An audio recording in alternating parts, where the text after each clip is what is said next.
I have a video of Chairman Gamaliel Cordoba.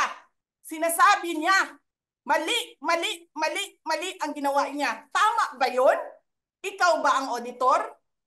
Ikaw ang appeals. Wala pa kaming audit? Sasabihin mo na mali kami? Hindi pa kayo nakakita ng kalaban na tulad ko. Nagpigil ako na nagpigil kasi masama sa bayan. Hindi maganda ang political instability.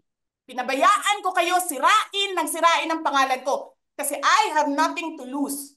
Sinira niyo na siya. Wala na siyang ikakasira pa. Tapos ganito ang gagawin niyo.